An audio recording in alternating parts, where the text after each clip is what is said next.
In the name of the Father, and of the Son, and of the Holy Spirit, God is one. Amen.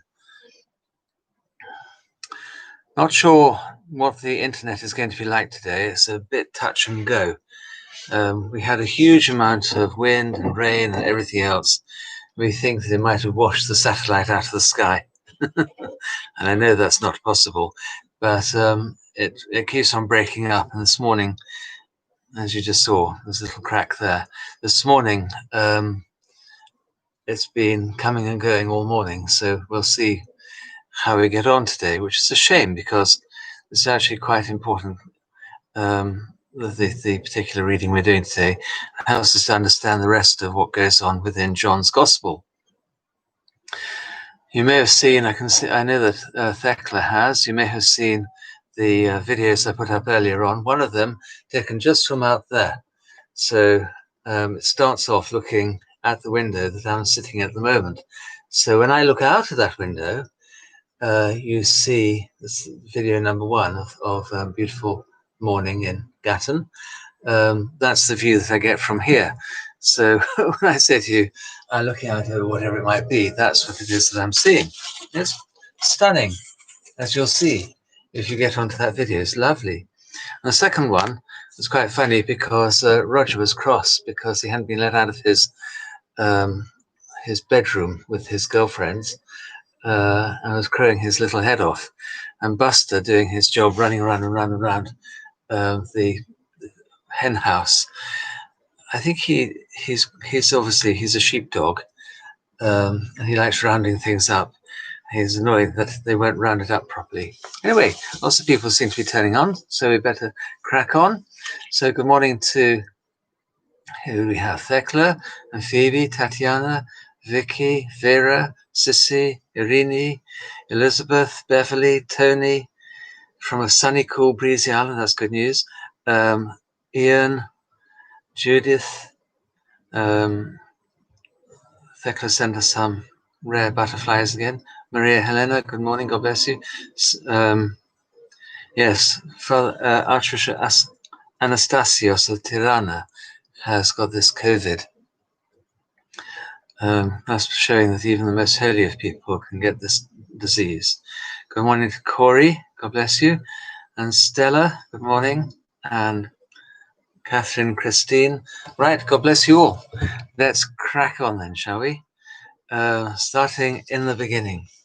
We're going to look at Genesis chapter 1, verses 1 through to chapter 2, verse 3, and this is really the most whistle-stop of whistle-stop tours. I was looking at it this morning thinking, you know, you could start off by spending at least 35 minutes on the very first verse, and we're not going to. So don't be surprised if you think, oh, there's lots more I'd like to ask, because there's an awful lot more that could be said. Before we do so, I'm going to have a drink of this tea.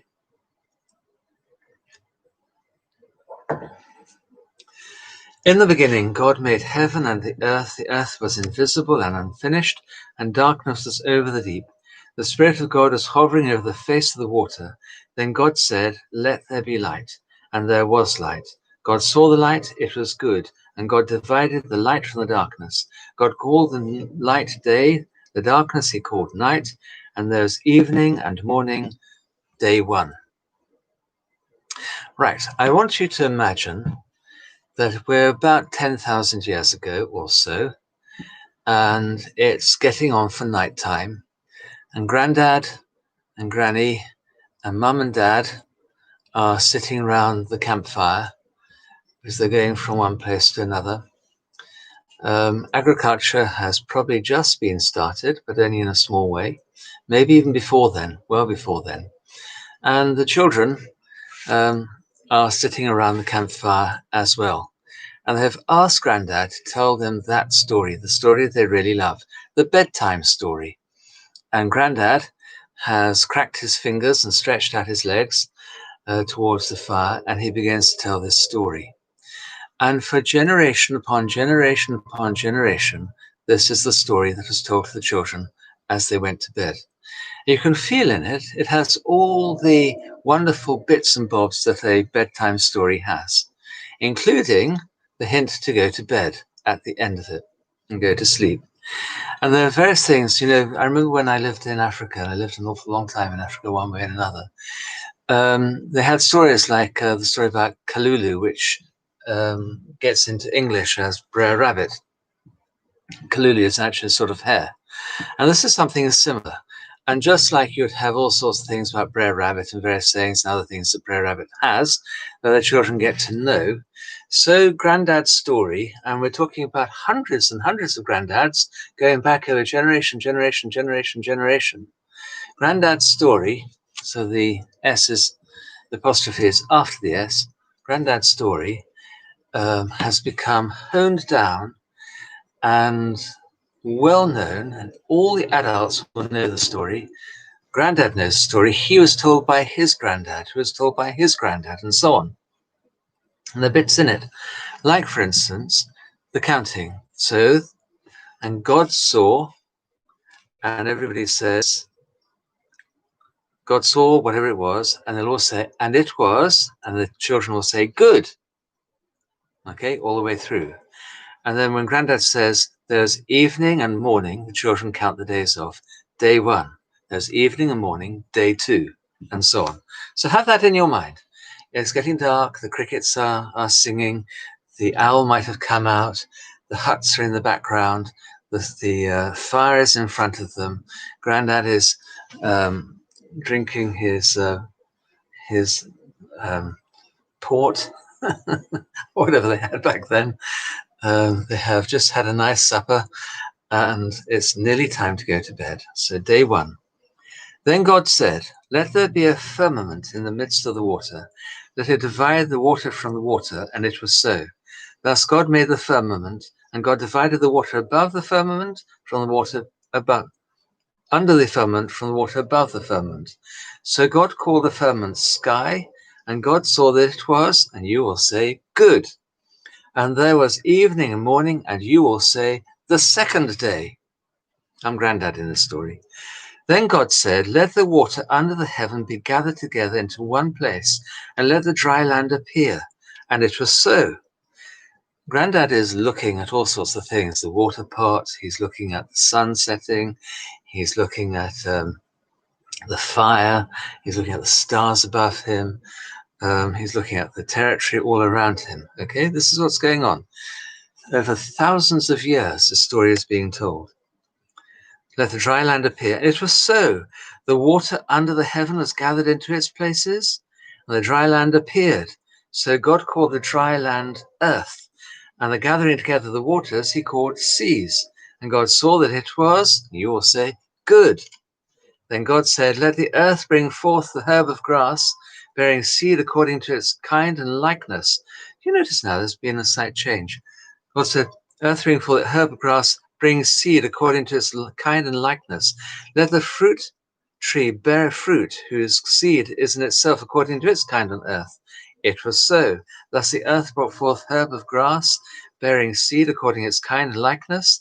The fruit tree bore fruit, whose seed is in itself according to its kind on earth. God saw that it was correct, good. So evening and morning were the day 3. Then God said, let there be lights in the firmament of heaven for illumination, to divide day from night. Let them be for signs and seasons, for days and years. Let them be for illumination on the firmament of heaven, to give light on the earth. It was so. Then God made, that could also be another thing the children call out, actually, it was so. Because they all know it off by heart. Grandad's told this story every night since they were born. And he's also told it to his own children. Then God made 2 great lights, the greater light to rule the day, all the children look and see the sun going down, and the lesser light to rule the night, and the children look and they see the moon. He made the stars also, that just be coming out. God set them in the firmament of heaven to give light on the earth, and to rule over day and over night, divide the light from the darkness. It's getting dark by now. God saw that it was good. So evening and morning were the 4th day. The children will say, getting restless now because it's nearly time for bed.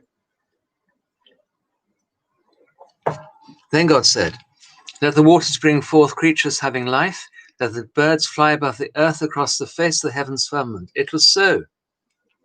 Thus God made great sea creatures and every living thing that moves, with which the waters abounded. Great sea creatures actually is crocodiles in Hebrew, according to their kind, and every winged bird according to its kind. God saw that it was good. God blessed them, saying, "Be fruitful and multiply, fill the waters and the seas, let the waters multiply upon the earth." So evening and morning were the fifth day. Then God said, "Let the earth bring forth living creatures according to its kind, the quadrupeds, creeping things, wild animals in the earth, according to their kind." It was so. So God made the wild animals of the earth according to their kind, cattle according to their kind, creeping things on the earth according to their kind. God saw it was good. Then God said, "Let us make man in our own image," humanity really, "according to our likeness. Let them have dominion over the fish of the sea, over the birds of heaven, over the cattle, over the earth, over every creeping thing that moves upon the earth." Grandad's saying to the children now, "Drink up your Ovaltine now, your hot chocolate, and eat your biscuits, because it's nearly time for bed." So God made man. In the image of God he made him, male and female he made them. Then God blessed them, and God said to them, "Be fruitful and multiply, fill the earth and subdue it, have dominion over the fish of the sea, over the birds of the heaven, over every living thing that moves upon the earth." And the pet dog comes and sits down next to them. Then God said, "Behold, I have given you every seed-bearing herb that sows seed on the face of the earth, every tree whose fruit yields seed. To you shall be for food. Also I give every green plant as food for all the wild animals on the earth, for all the birds of heaven, for everything that creeps on the earth, in which is the breath of life." It was so. Then God saw everything he had made, and indeed it was. And the children know that the sixth time they say "very good," because now they are part of creation as well. So evening and morning were the sixth day. Then Grandad stretches out and he says, "Thus heaven and earth and all their adornment were finished." I like that idea of adornment, like somebody wearing beautiful jewels. "And on the seventh day, God finished the works he had made. He rested on the seventh day from all the works he had made. Then God blessed the seventh day and sanctified it, because in it he rested from all his works God began to make." And he continued to make. And at this point, Mum stands up and says, "Come on, kids, off to bed with you." "Oh, must we go to bed now? Grandad, don't you have a second story?" He said, "I'll tell you that one tomorrow." You see how it works? And it even has the hint that now it's time to go to bed. Like God, it's time that you, Adam and Eve and Abel and Cain and all the rest of you went off to bed. Must we? Yes, off you go. Go and clean your teeth. And wash your faces and jump into bed. And that is a good way of thinking about this. And within it, there is so much that could keep us busy for at least a couple of months. We might actually come to do that at some point. Now you'll notice that it's divided into 7 days. But day 1 is matched with day 4. Day 2 is matched with day 5. Day 3 is matched with day 6. And then day 7 is a different sort of day altogether. Let's go through that. So on day 1, you have, well, before you start, there is nothing at all. Everything is without form and void. In other words, there's nothing there at all, nothing. And then into this formless void, which is called water, comes light. And when God looks at the light, he sees that it is good. He doesn't say anything at all about the darkness, you'll notice. So you have day and night, evening and morning. So day makes up an evening and a morning. That's why it is that we always start the prayers for Sunday on Saturday evening, because that liturgically and using the Bible is the first part of the day, evening and morning. And that idea of light and dark go all the way through John's Gospel. Now, on the fourth day, that light and dark take form. They become the sun, the moon, the stars, and God sees that that also is good. Evening and morning, the fourth day. Then day 2, you have the firmament being separated above, the firmament below. Okay, so you can say water, let's do the other way around. Air above is also called heaven, ouranos in Greek, but it's really air above, water below. And when God sees it, he says that it is good. Now that is interesting because that idea of up and down in Greek, ano and kato, come all the way through Mark's Gospel. An obvious starter for that one would be where he turns the water, kato, down, into wine, ano, up, in chapter 3 of John. Okay? And that firmament, the water and the air, are then filled with stuff on day 5. So you have fish in the water and all sorts of other beasts and crocodiles and other things that are in the water. And then birds in the air. And it says swarming with birds, swarming with fish.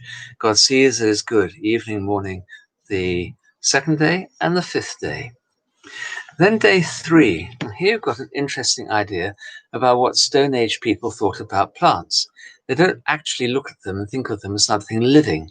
They emanate out of the dead soil, out of the non-living soil. And their emanation is also not about being alive. They sort of emanate out of it. If you look carefully and read it again, you'll see that it's very interesting. We think about them being living because they are living, but that's a fairly modern idea, maybe only 3,000 or 4,000 years old.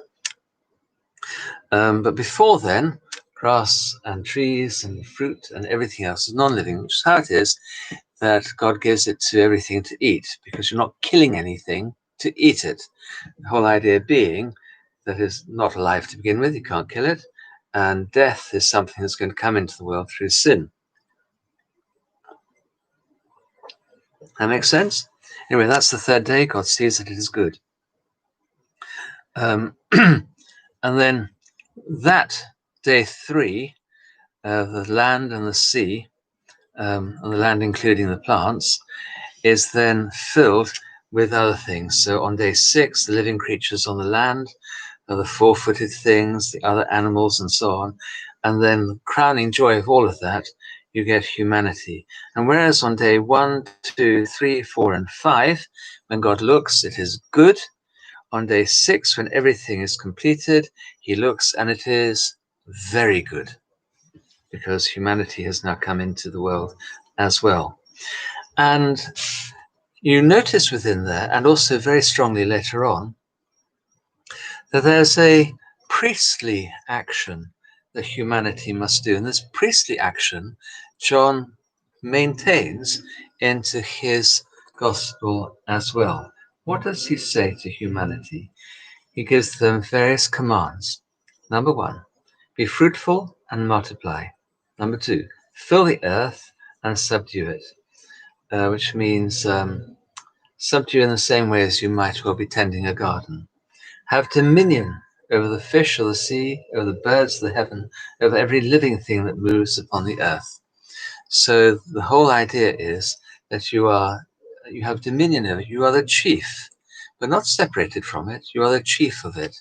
You are the Lord and King, Queen over all of creation, all of living creation. Okay? And it's very, very beautiful.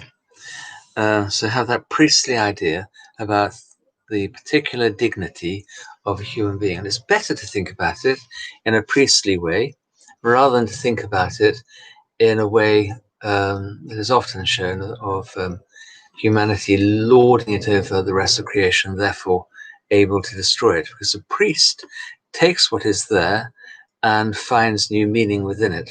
So you might take something like bread and wine, and through the action of God and the words and actions of human beings becomes the body and blood of Christ. Or you take tree and soil and stuff, you make from it pencil. This is a priestly activity, and so on. So humanity's priestly activity is very important here, and that priestly activity, where new things are found from what is there already, is vital to understanding John's Gospel. And then on the seventh day, God rests. He blesses and he sanctifies it. And so you get this completed, finished, and now perfect but immature creation. We know it's immature because God goes, in verse 3 it says, he rested from all his works God began to make. There's plenty more still to be made. Okay, so creation is seen here as something that is dynamic. It is not finished, complete, and static. It's dynamic. And that's quite an important way about thinking about creation. If we think about any green issues, actually, in fact, all green issues must come back to chapter 1 of Genesis if you're a Christian. So there we have 7. Why is that important?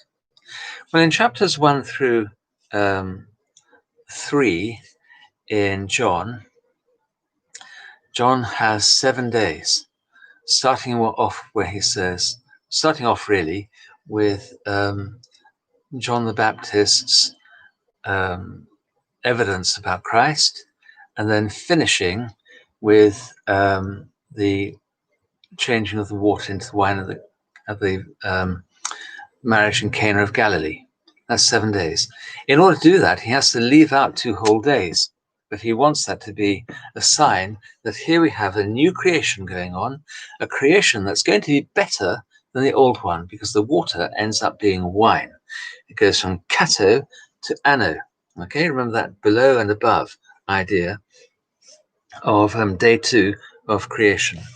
The second thing is you have 7 signs, 7 miracles within John's Gospel, culminating in the miracle of miracles, the 8th miracle, which is the resurrection. He has 7 I am sayings. We'll be going through these and noting them as time goes on.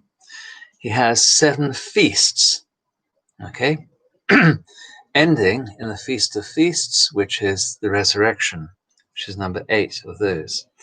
He also has 7 questions and answers, where people put questions to him and he then answers them.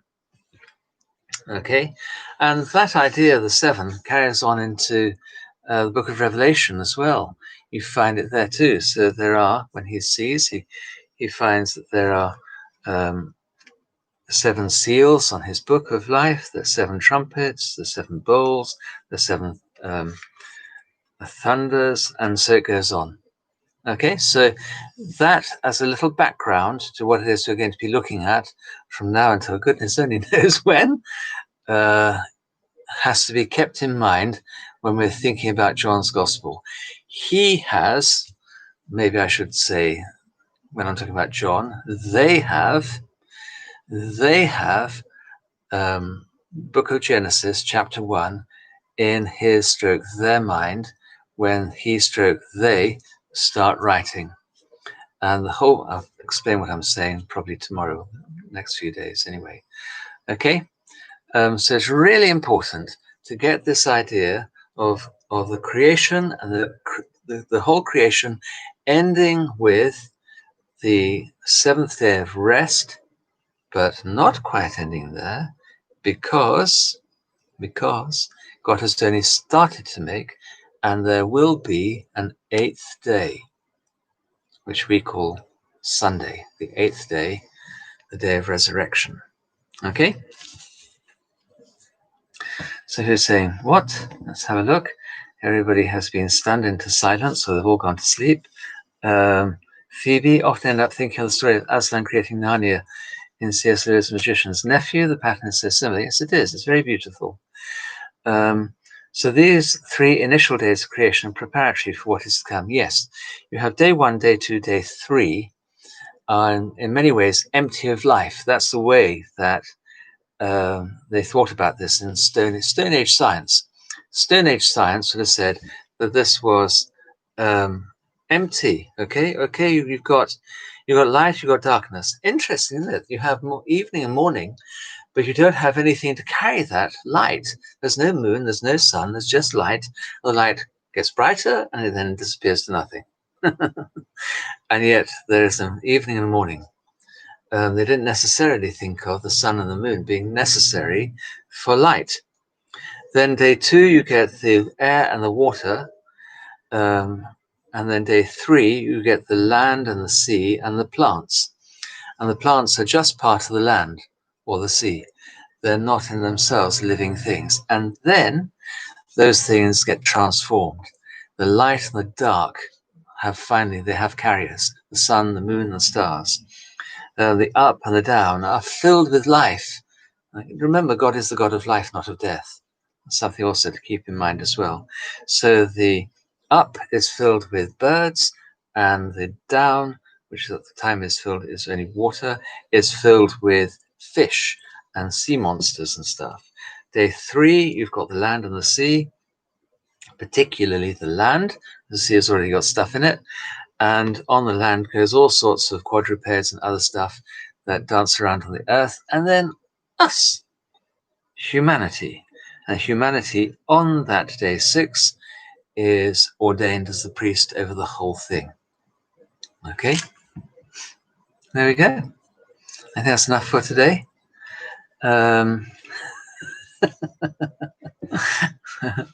Thank you, Margaret. She says, thank you. What a lovely storytelling of Genesis. Thank you, Grandpa.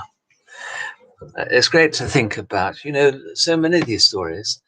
I remember when I lived in Zambia, particularly, we're talking about 40 years ago, a long time ago, a lot of the Zambian history, the different tribes, were committed to memory by Grandad.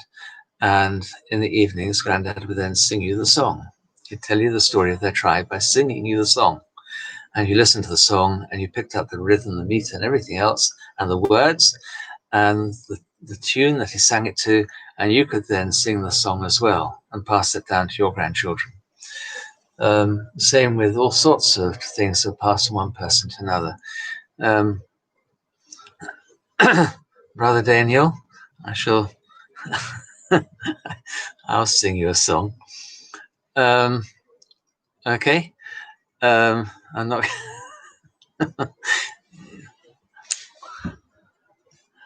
On that note, as it were, I think probably that we ought to finish there. Just as well, I'm so bad-tempered underneath all this laughter. Ah, dear. Get Roger to sing you a song. Okay. Tomorrow, we shall start at the beginning. The arch in Araki. Okay, right. God bless you, your prayers. Pray for each other. Please pray for Thekla. Thekla is having treatment, and treatment to make her feel very much better. And let us pray that it will be very successful. And before very long, she'll be dancing around her house wearing a smile and a leotard and able to bend and stretch in such ways that will leave us all gasping with amazement. Okay, we've already said about Archbishop Anastasios. Continue to pray for him. I have asked a friend of mine in Romania to check up on Catalin and see how he is getting on. Otherwise pray for each other. David is still alive, but he's still very, very poorly and drawing towards the end of his life. Okay? Okay, God bless you, protect you. Amen.